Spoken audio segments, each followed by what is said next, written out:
The doctor's words, "At this rate, he won't make it," pierced through her like a dagger. Her hand trembled as she held the phone, her mind a blur of her father's gasping breaths. But even more terrifying news was to come. The village elder, 20 years her senior, who already had 2 children, had sent word again. All her father's medical expenses would be covered, if only she agreed to marry him. 23-year-old Nomin, a Mongolian woman, stood in the chilling air of a tourist information booth in Ulaanbaatar, her life seemingly narrowing to a single, desolate path, until a Singaporean man appeared. From that moment, everything changed. Now, let us listen to how this Mongolian woman, on the brink of despair, found a glimmer of light, and how, in a new country, she rediscovered herself. I am Nomin. I grew up in a small village in Kyrgyz province, northern Mongolia. This place is unlike Ulaanbaatar, or the southern steppes. Here, we are surrounded by endless taiga, a vast forest region that connects to the Siberian forests of Russia. In summer, pine and large trees grow densely across the hillsides, while in winter, the snow often reaches our waists, blanketing the entire world in white. My father worked in that forest, felling trees and hauling logs. It's a common profession in our village, as most households rely on firewood for warmth. Before winter arrived, the most crucial task for every family was to stack enough firewood. My father's day always began before dawn. He would heat some water for tea, then take his axe, saw, and a horse into the forest. He would select dry pine or large trees to cut. In the biting cold of -30 degrees Celsius, each swing of the axe sent a puff of white mist into the air. Cutting trees was hard work, but even harder was transporting the heavy logs. Tying them to the horse's back was difficult, and often he had to drag them down the mountain through the snow. During that process, wood chips and dust constantly filled his lungs. My father's cough started then. Our home was half wooden structure, half yurt. In winter, even inside the yurt, you could see our breath turn to white vapor. After putting firewood into the stove, smoke always billowed out before the flames took hold. We had to crack a window open for ventilation. Though necessary for warmth, that smoke took a toll on my father's lungs. This was something I only learned much later. My father's back was always bent, and his fingernails were perpetually stained with pine resin that wouldn't wash off. I had seen these images since childhood, and believed that was simply how life was meant to be. That year, I left my hometown to work in Ulaanbaatar. The hands that once hauled firewood in the village now held maps and handed out brochures at a tourist information booth. This job was new to me, but if I wanted to help my parents, I had few other options. Initially, I only planned to stay for 3 months and then return, but my father's cough grew steadily worse. Every breath was a struggle, his gasping becoming more frequent. So, I stayed in Ulaanbaatar. My father needed to go to a major hospital, but simply getting from our village to Ulaanbaatar was a challenge. During the snowy season or livestock migration periods, even the bus ride took an entire day. Not to mention, the medical expenses were something our family simply couldn't afford. My father always waved it off, saying he was fine, but every time I saw him struggling even to speak, my heart felt a crushing weight. That period was summer, the peak tourist season. Foreign visitors increased, and I spent my days busy giving directions and helping with bookings. Days passed quickly. One day, just like any other, I looked out the window, about to eat my packed lunch, and saw a man with a map hovering at the entrance of the information booth. He wore a white shirt, carried a black backpack, and looked refined. He was rotating the map, clearly confused. So, I stepped outside. "Do you need help?" I offered, proactively. He looked up, visibly relieved.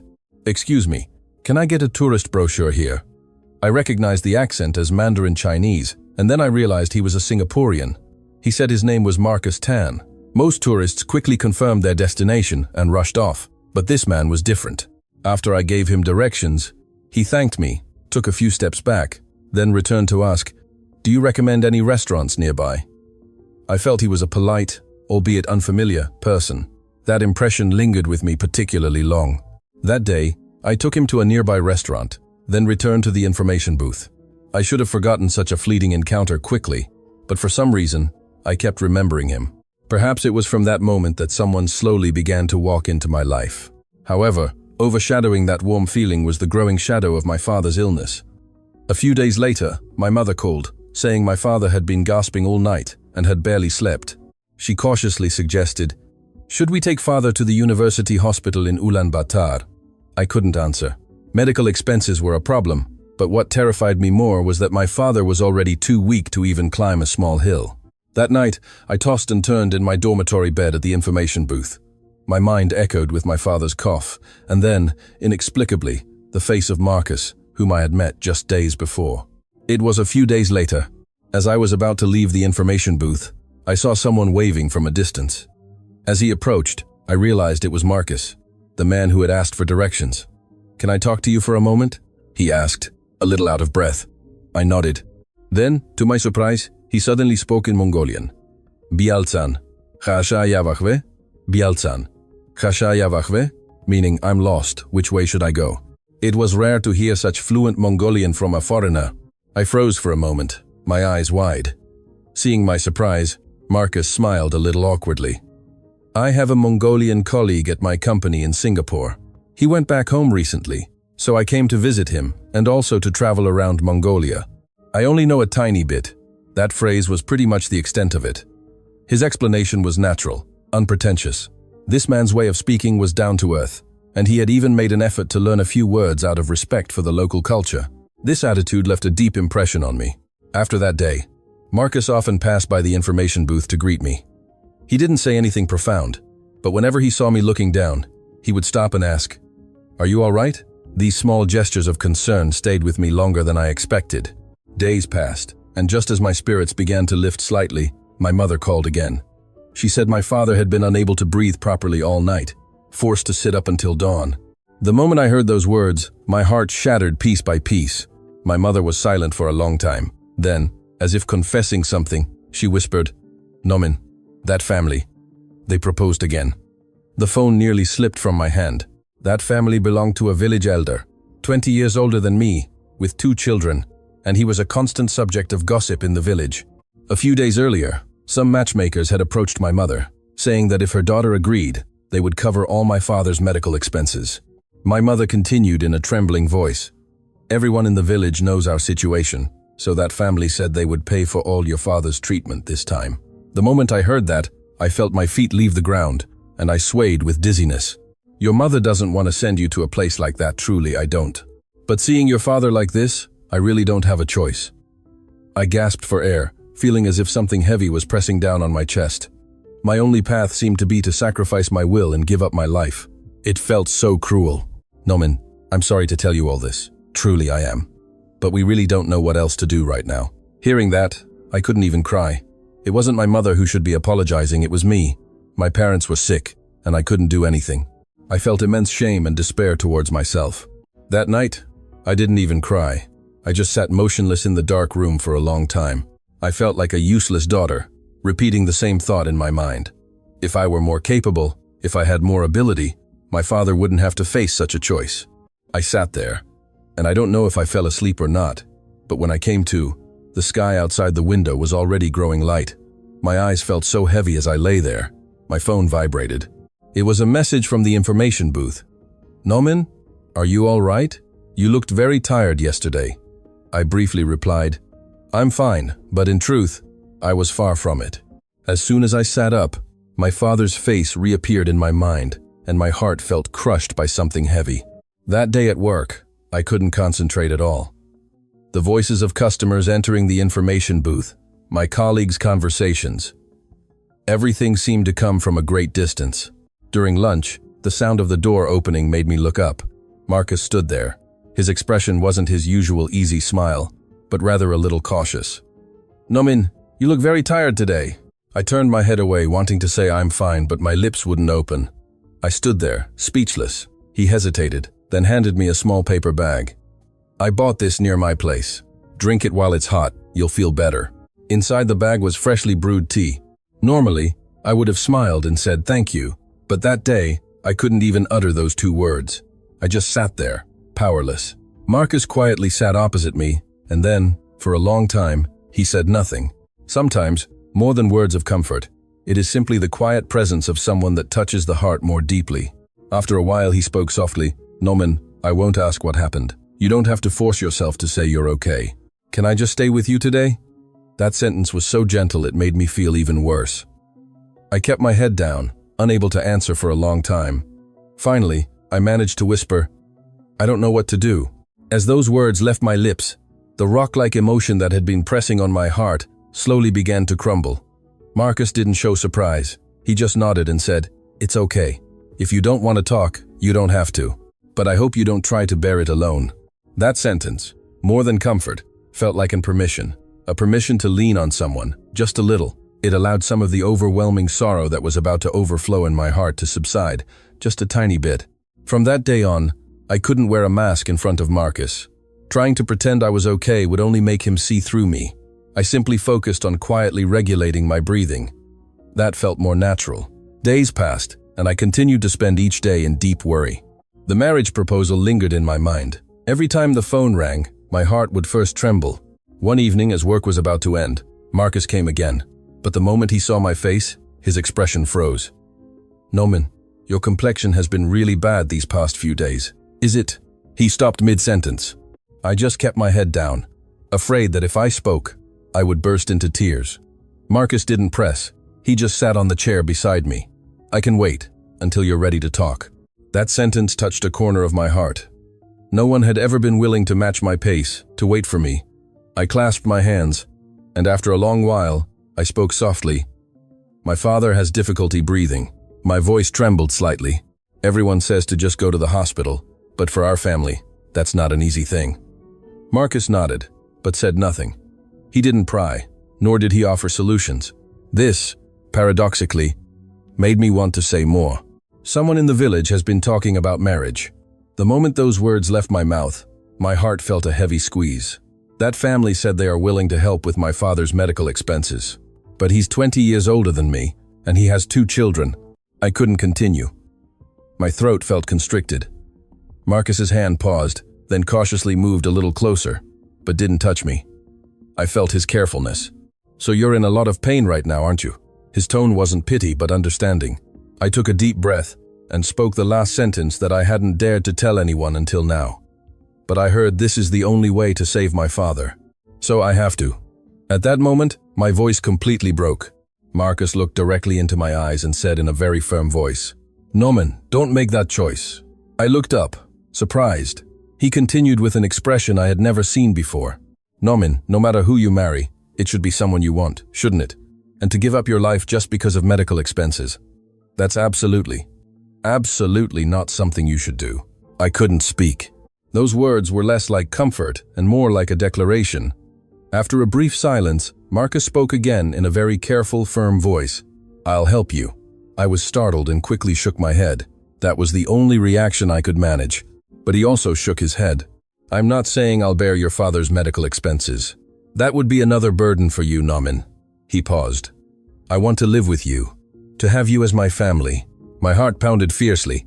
This came too suddenly, making it hard to comprehend or believe. But strangely, it didn't sound false.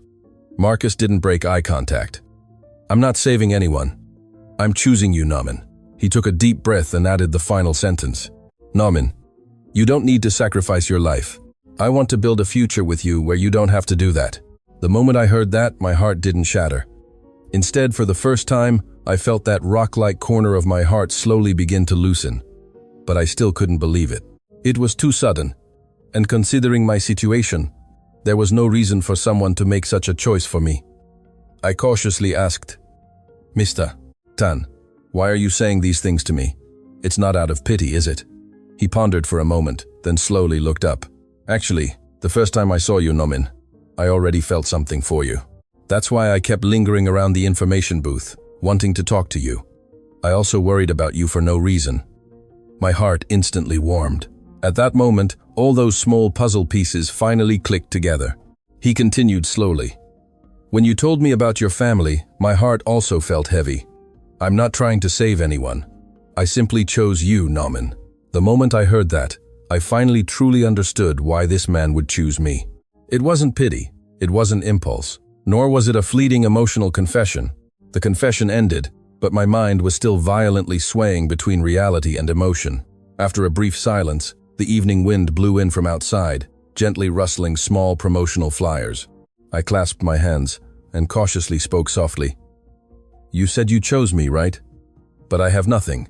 My father is sick, and my family situation is like this. Why someone like me?" Before I could finish, He interrupted me. Nomin, you feel like you have nothing, but I don't see that as a problem. What truly pains me is that you are bearing all this alone, without anyone to lean on. That sentence shook my heart. Someone was looking at my heart, not my circumstances. It had been too long since that had happened. He whispered again, "You don't have to answer me immediately. If you feel uneasy, it's okay to say so. I just hope, Nomin, you don't casually give yourself away. I wanted to tell you this." My heart pounded painfully, but at the same time, a tiny warmth slowly flowed into my chest. That warmth frightened me. I was afraid of grasping it only to lose it. "So," I said in a very small voice, "give me some time to think." Marcus immediately nodded. He didn't rush me, nor did he show disappointment. "Of course, I'll wait for you. Whatever choice you make, Nomin, that is your life." He carefully stood up and walked towards the door. Then he paused, turned back, and said, "Nomin, when you're struggling like this, you don't have to bear it alone. I'm here." The sound of the door closing softly echoed, and I remained seated in the chair for a long time, unable to move. Deep in my chest, that heavy despair began to subtly, almost imperceptibly, fade. That tiny change was, paradoxically, even more terrifying. To feel hope, to dream, to entrust oneself to someone. All of this made me afraid. But that night, after I closed my eyes, what appeared in my mind was not my father's cough, nor the village marriage proposal, but his quiet, firm voice when he spoke. "Nomin, don't sacrifice yourself." Yet, my father's condition worsened day by day. Every night he couldn't lie down properly, forced to sit in a chair, gasping for air until dawn. In the village, talk of the marriage proposal started again. Everyone said that even if I married him, it would be to save my father's life. These words sounded like a final ultimatum. From a certain point, I sank into despair. Was I truly unable to choose my own life? But even in that dark state, Marcus's firm words still echoed in my ears. "Nomin, don't sacrifice yourself." Those words had held on to me these past few days.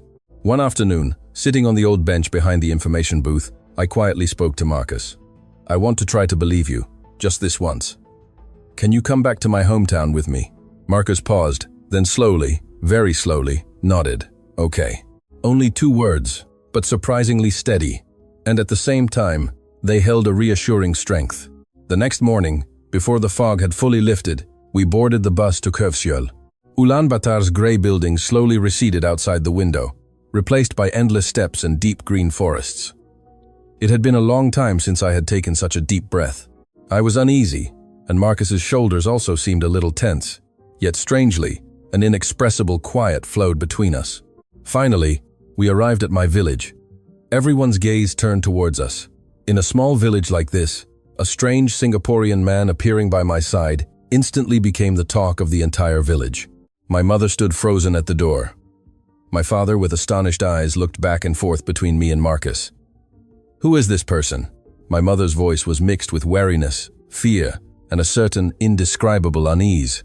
I bit my lip, took a deep breath, and said in a trembling voice, "This is the man I want to spend my life with." The moment those words left my lips, I felt my legs weaken and my head spin. But at the same time, it was the first time in my life, truly the first time, I had spoken words chosen by myself. My parents couldn't immediately accept the situation. My mother, with trembling hands, gripped the edge of her apron, saying, "Why would a Singaporean suddenly come here to us?" My father also expressed his worry in a weak voice. "What if he can't be responsible later?" What then? The air became heavily oppressive. Just then, Marcus bowed deeply to my parents. "I wish to care for Nomin for her entire life. That is why I have come here." His tone was gentle and unwavering. My mother gasped in surprise. My father slowly looked up, gazing at him again. But what truly worried my parents was something else. That family said they would pay for all of father's medical expenses. But this man offers no such guarantee, does he? In rural Mongolia, dowry and financial security are still highly valued. I completely understood my parents' unease. At this, Marcus bowed deeply again and said, "I am not here to help you financially. I want to be Nomin's husband, and together we will bear all burdens for life. This is my promise." Those words deeply moved my parents' hearts. That night, my father, still gasping, tightly held my hand. "If you two are truly sincere, then get married while there's still time." My mother quietly wiped her eyes and nodded. I buried my face in my father's rough hands and cried for a long, long time. 2 days later, the villagers helped us set up a small traditional ger beside our main yurt, preparing for a simple Mongolian wedding. Marcus, wearing what looked like an unaccustomed traditional outfit, respectfully bowed before my parents. My heart was a mix of apprehension and relief as I quietly stood beside him. My father, despite his poor health, struggled to stand, looking at us. His eyes held the peace that comes after long worry and a smile of relief. "This is good," he didn't say, but that feeling was completely conveyed to me. After the small ceremony quietly concluded, the village elders all said, "Now we can rest easy. Nomin is truly good," bestowing their blessings upon us. A week later, Marcus had to return to Singapore. Due to visa documents and various procedures, I still had to stay in my hometown for another 2 or 3 months. At the moment of farewell at the village entrance, the cold wind blew, but his hand remained warm, holding mine. "Nomin," Marcus said, clasping both my hands, "I will definitely wait for you in Singapore." I slowly nodded. Fear and anticipation for a new life intertwined complexly in my chest. But watching the bus he boarded disappear, my heart felt unexpectedly lighter. The bus kicked up dust, growing smaller and smaller, and I stood there watching for a very long time. 2 months later, I finally arrived in Singapore. The air at the airport that day was completely different from Mongolia. Though not cold, it was foreign, and people moved faster than in any other country. In that ancient crowd, I had to stop several times to regulate my breathing, clutching my luggage, feeling like a leaf being pushed by a mighty current. At the entrance of the arrival hall, I saw Marcus waving. The moment I saw that figure, my tense body relaxed slightly. I wasn't alone. That thought warmed my chest. "You're here, Nomin," he said, and those words surprisingly sounded like the name of my hometown. On the taxi ride to the city, I was completely overwhelmed by the scenery outside the window. Endless high-rise buildings, one after another, flashing neon signs. In Mongolia, I saw the sky stretching to the horizon, but here, the sky was cut into pieces by buildings. It was both suffocating and miraculous. Can I really live here? Unease slowly crept in. That first night, the world was too quiet, and I couldn't sleep. The room lacked my father's heavy breathing. Outside the window, it wasn't the sound of the wind, but the noise of the city. Buildings and signs were all in a different language. This foreign extreme environment was, paradoxically, more frightening. I lay in bed, staring at the ceiling, constantly wondering, is this truly the right choice? The next morning, Marcus stood at the door with shopping bags in his hands. "Today, let's go to the market first. We'll start by finding things you want to eat, Nomin." Hearing that, my heart softened slightly. How grateful I was that someone was making plans for me. On the way to the market, I took the MRT for the first time. I was truly startled. Going underground was already amazing, but there were so many people I almost couldn't breathe. In Mongolia, I had never seen so many people at once. I was squeezed in the crowd, swaying, thinking, can I really stay here? At the market, something truly embarrassing happened. I was startled when I saw fish and muttered in Mongolian, "What is this?" The auntie behind the counter was startled in return. Marcus quickly explained that I was learning Chinese. But it was then that I deeply felt, I really am a foreigner. Here, I am the strange one. On the way home, my mood was heavy. When Marcus asked, "Are you tired?" I honestly answered, "Everything is too fast. I can't keep up." He smiled and said, "Just take your time." When I first came to Singapore, I also found it daunting. Hearing that, I felt a little relieved. So, Marcus also struggled at first. It wasn't just me who was strange. Though my Chinese wasn't great, after hearing and repeating a few times, some simple sentences slowly stuck. A few days later, I also enrolled in a small Chinese class. The first day, walking into the classroom, I felt the other students looking at me. Their eyes held curiosity, and also a hint of wariness. I introduced myself. "My name is Nomin." Everyone said Nomin was a beautiful name. But then an auntie asked, "You're from Mongolia, right? It must be very cold there." I suddenly remembered my hometown and almost cried. The teacher was truly kind. "Take your time, it's okay." "Nomin, you're already doing very well." But the homework the teacher gave us, my favorite food in Singapore, was so hard, because I hadn't found a favorite food yet. What should I write? I stared at the blank paper for a long time. Finally, I wrote, "Still searching." The city view outside the classroom window was so different from Mongolia. But the hands holding the pen on the desk were the same hands that used to haul firewood in my hometown. Thinking of this, I suddenly laughed. What had changed was the environment. I was still me. Around that time, Marcus prepared a surprise. Today, we're going somewhere special. The place he took me was, surprisingly, a Mongolian restaurant. Although it was run by Singaporeans, it had roasted lamb and Mongolian milk tea. The moment the door opened, I smelled the scent of home. After taking the first bite, I truly almost cried. My throat tightened, and I couldn't speak for a long time. "How does it taste? Does it remind you of home?" Marcus asked carefully. "Should we come often?" I nodded. From then on, that restaurant became my sanctuary. Whenever I felt down, I would go there to eat hometown food and calm my spirits. As my life slowly found its rhythm, I received news that my father's condition was much better than a month ago.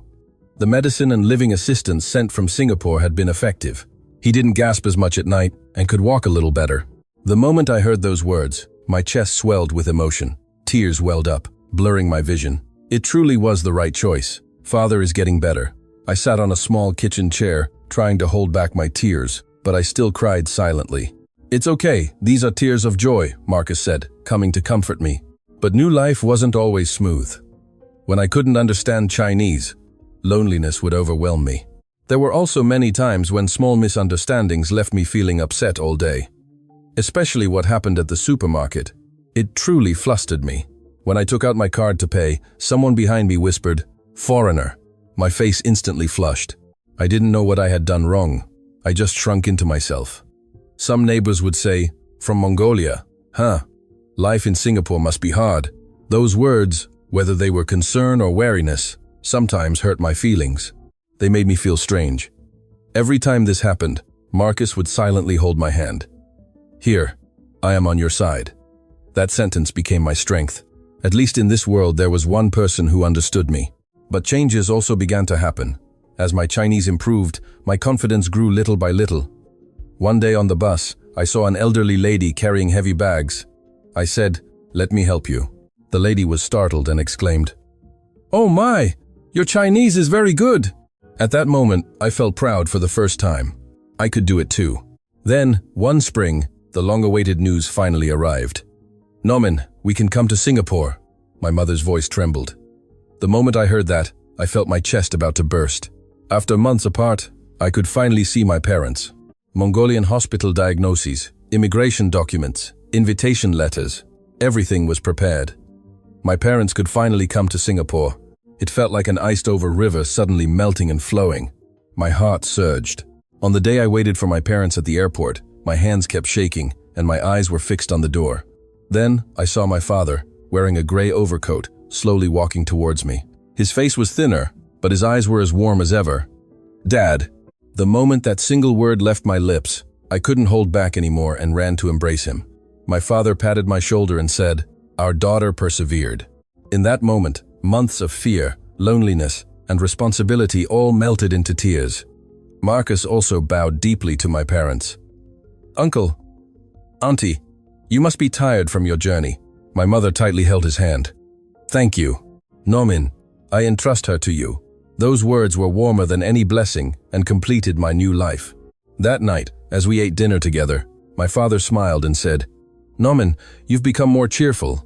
The moment I heard that, for the first time in this foreign land, Singapore, I truly felt the emotion of family. After my parents came to Singapore, my life gained more color. Every morning, my mother would be busy in the kitchen, cooking with ingredients I bought from the Mongolian restaurant.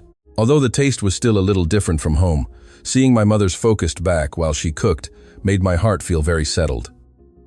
My father's health also improved day by day. When he first arrived, he would gasp just walking to the living room, but now he could slowly walk to the nearby park. One evening, I accompanied my father for a walk in the park. He sat on a bench, watching the sunset, and slowly said, "Nomin, you made the right choice." I held my father's hand, tears almost falling. If I hadn't met Marcus then, I don't know where I would be now. My father interrupted me. Life is like that. In the darkest times, there will always be a ray of light. You grasp that light, and that's enough. That night, Marcus and I sat on our small balcony. He made 2 cups of tea, and we quietly watched the Singapore city nightscape. Marcus, I rarely used his full name. Thank you for believing in me then. And thank you for letting me believe that I could choose. He turned to look at me and smiled.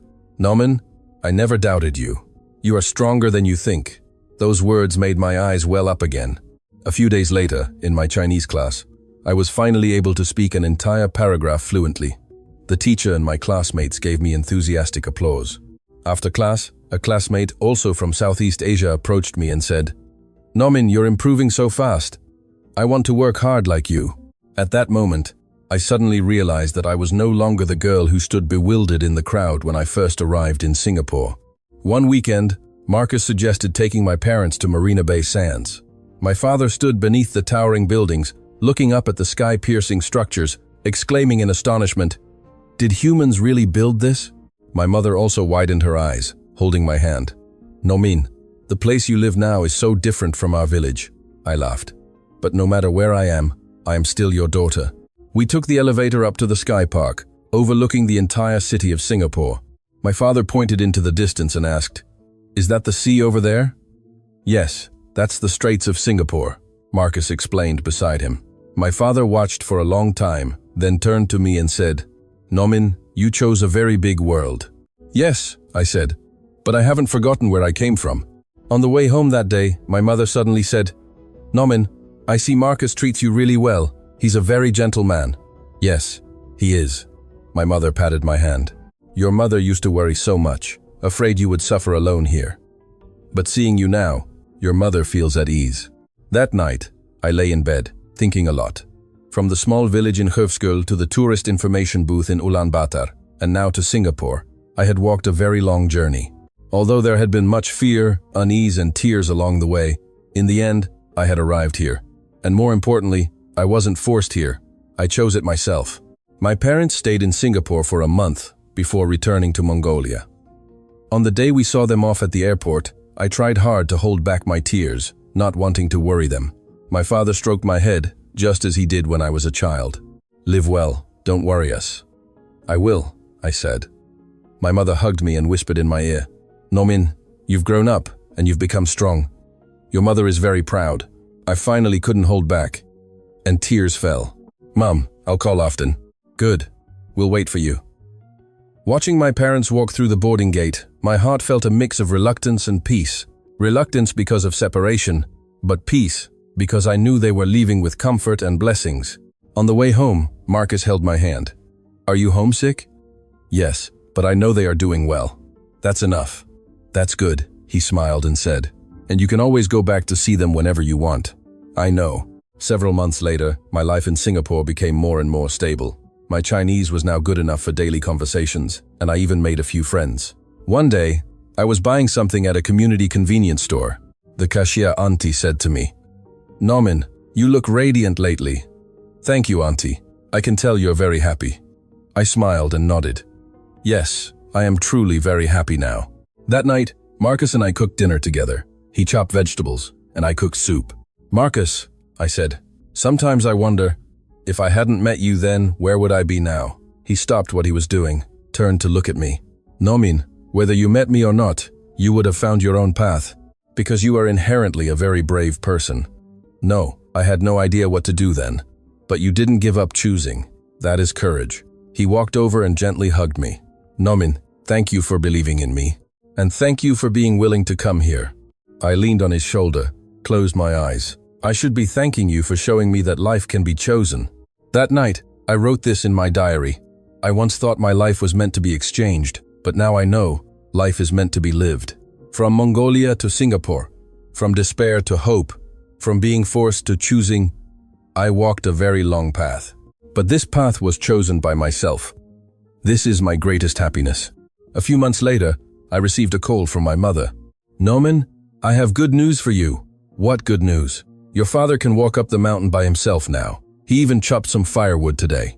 My tears instantly fell. "Really? Dad is really better?" "Yes, the doctor said his condition is much more stable now. As long as he takes his medicine on time and takes good care of himself, there won't be any problems." After hanging up the phone, I sat on the sofa and cried for a long time.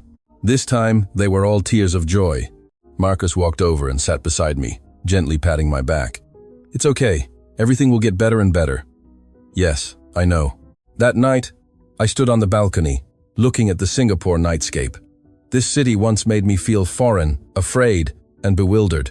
But now, it had slowly become my home. I remembered the feeling of being pushed by a mighty current when I first arrived in Singapore. But now, I had learned to stand firm in this current, and had even begun to enjoy life here. I was no longer that helpless Mongolian girl. I was Nomin, a woman who had rediscovered herself in Singapore. And all of this was because, in my darkest hour, I chose to believe in that unfamiliar Singaporean man, to believe that I deserved to be loved, to believe that life could be different. Looking back now, I am grateful that I made that choice, because that choice not only changed my life, but also truly allowed me to become myself. The Singaporean night wind gently blew. I took a deep breath. The air here wasn't as cold and crisp as Mongolia, but it was equally full of life. And here, I had come back to life.